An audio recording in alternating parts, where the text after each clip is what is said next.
Hey everyone, welcome back to my channel.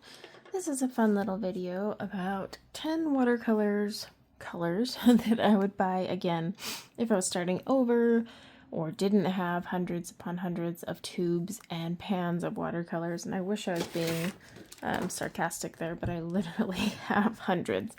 So what 10 would I buy again? Well, I'm going to preface this by saying it was really hard to pick.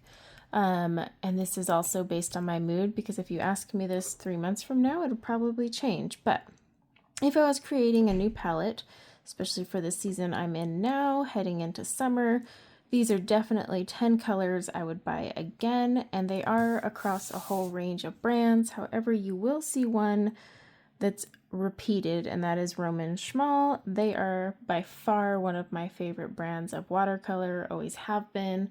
I've always loved the fact that they offer you full-size pans. They are always on sale at Jackson, so there's just a lot of things I like about them. But I thought it'd be fun to swatch them out and then kind of tell you why they're my favorites. And then I'd love to hear in the comments below, of course, what your favorites are, and if you were to redo your palette, what would you put in there? Because you know, like I said, it always is based on mood, but also just as you explore more watercolors, it changes. So a couple months ago, I might have been, in fact, there's a few on here that I wouldn't have had originally. So I'll talk about those, but let's get swatching. Okay, so first is the primary yellow from My Merry Blue. This is made with PY 197. Now I always like to have a few yellows in my palette.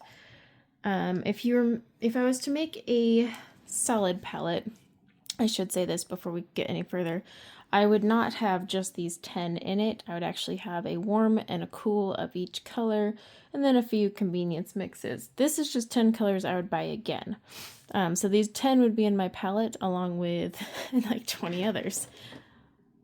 Okay, next is one of my favorites, Quinacridone Gold from Roman Schmal. This is PY 150 and PO 48.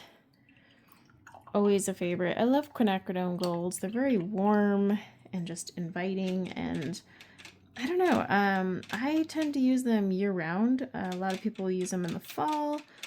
I'm a little different on that. Then we have Roman Schmal's Permanent Red. Oops. A little too much on there, but PR 170. I really like this. It's a single pigment red. It's very bright and bold. And again, I'll talk more about the colors once they dry, because when they're wet, well, you can only judge so much, right? Okay, Phthalo Blue Green shade from Roman Schmal, which is PB 153.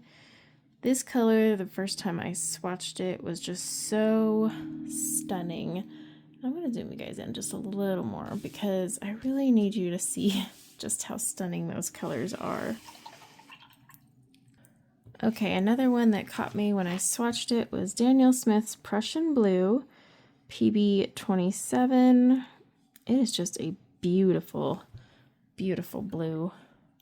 Okay, Roman Schmal's Aquarius Green. I have loved this since I first laid eyes on it. PY 150, PBR 25. I'm just picking up a little of that. And PB 29. I have always loved that one. Then we have Roman Schmal's Mineral Violet. This is another one, when I swatched it, I was just like, oh my gosh. PB 29 and PB 19. And then we have Roman Schmal's Sap Green. Yes, I am a big Roman Schmal gal. PY 150 and PG 7. Always really liked their greens. Then we have Winsor & Newton's Pro Permanent Rose, PV 19. This is another one of those colors where I've always been like, oh, that looks amazing.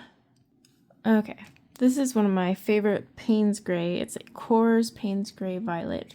PB 29, PBK 7, and PB 15-3. And I know you're like, whoa, that's dark. Just give it some time when it dries. It is an amazing Payne's Gray, and it's one that I would definitely buy again, because when I first started playing around with Payne's Grays, I just absolutely adored that one. So let me get these to dry and then we'll talk about them. Okay, so here we are all dry. Now, you could probably tell I do florals from my palette.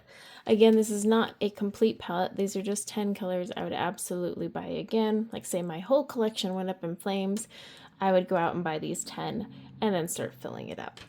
Now, will you make a complete palette with these? You actually could do quite a bit, but you're missing a few other essentials. That said, this is my thing. So yeah, the reason I like my Mary Blues Primary Yellow, I used to be a big fan of Daniel Smith's Lemon Yellow.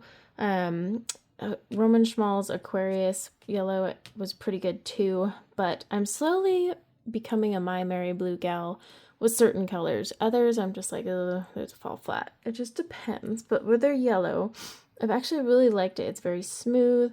I've never had any issues with the consistency. All around one of my favorites. Roman Schmal's Quinacridone Gold is by far one of my favorite quinacridone golds. I love quinacridone gold. It works really well beyond, for mixing, believe it or not. If you water it down, you get this nice, warm, ambery color. So I've really enjoyed that one. I do love the Permanent Red from Roman Schmal. It's very smooth. I love Roman Schmal's paints, I'm not gonna lie. Now, when it comes to this Phthalo Blue Green shade from Roman Schmal, I have always adored this one.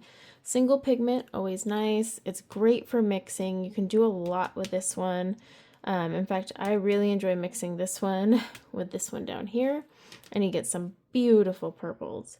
But I also really love Daniel Smith's Prussian Blue. It was kind of between Daniel Smith's Prussian Blue and Da Vinci, believe it or not. Da Vinci makes a really nice Prussian Blue, but at the end of the day, the Daniel Smith one.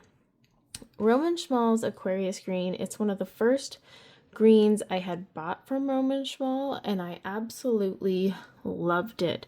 I love the way these three pigments play around with each other. The color is just so rich, and it's amazing for florals. It gives a very real green, and it waters down really nicely, so you don't have to always have it this concentrated, but it's really nice for florals. It's one of my favorites. It doesn't have that fake green going on. You can also mix it. It mixes actually really well with a lot of these, and so it's just a really good green. First time I swatched it out, I was like, oh, I'm in love, and yeah, never looked back. Same thing with their Mineral Violet. I really, when I first started painting, I was obsessed with Dioxazine Violet. And then I met the Mineral Violet from Roman Schmal, and I love the way it reacts. The color is just so beautiful. Like, I don't know, it's got so much going on there. PB29 and PB19 just work really well in there. Now, Roman Schmal's Sap Green, I really enjoy it. It is bright, but it washes out really nicely. So you can water it down and get a very nice light green. And this is kind of what I'm talking about when I said like those fake or overly bright greens. But Sap Green, I always have in my palette, especially for florals, but I tend to water it down and or mix it. So yeah. And then Winsor & Newton's Pro Permanent Rose. I really enjoy this one. It's very consistent. I've never had any issues with this paint. Especially like, there's consistencies you'll notice when you paint with certain brands. But I love the way this one waters down. It becomes a very, very light, luscious pink, but you can also make it a lot more concentrated. It's just overall a good color. And I mean, it is Winsor & Newton. They know what they're doing. Now, Core's Payne's Gray Violet. I used to think all Payne's Gray were the same when I first started, and then I realized they were violet leaning, blue leaning. I mean, there's so many Payne's Gray variations, it can give a gal a headache, but I've really enjoyed their violet one. Now, it's hard to tell probably on camera, but that PV29 is really showing through there. You can actually see the violet. It's just hard. It has to catch just the right light. But it has like this perfect violet tinge to it. Now, when you water this down, the violet pops out even more. So it's really cool. It's a fun color, very smooth.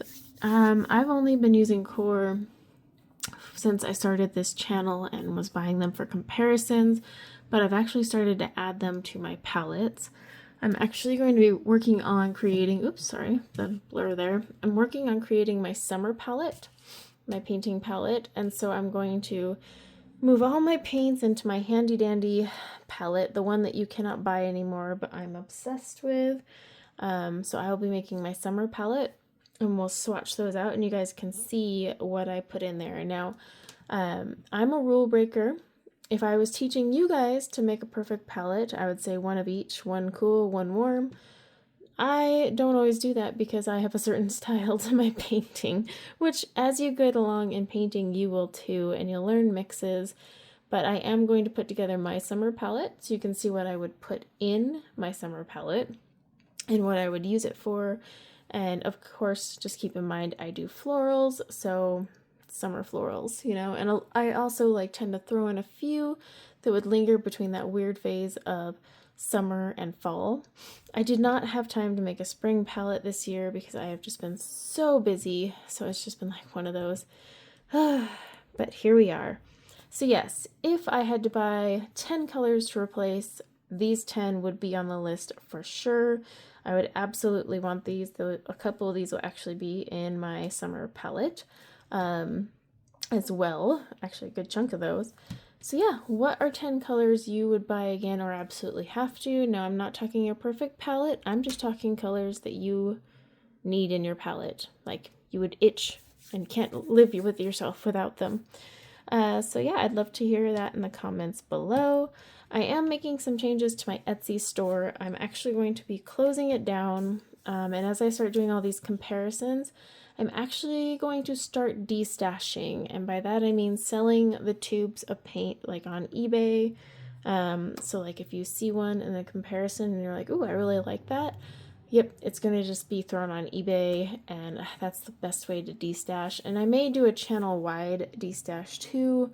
It's just hard because I have so many paints, so I'll actually be starting to put them into little half pans and storing them all in palettes so I have them, because I've got so many tubes of paint it's becoming hard to manage. And the Etsy store, I love the Etsy store and giving you guys dot cards, but it's just too much for me right now with the divorce and selling my house and life changes, so I'm going to just start destashing them that way.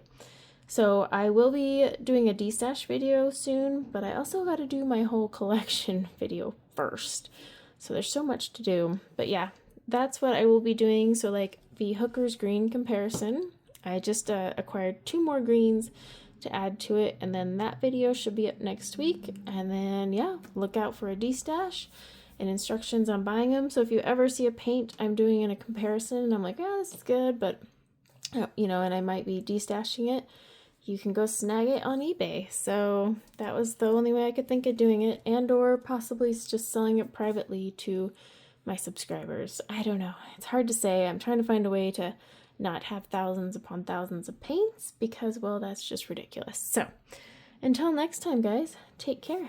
Bye now.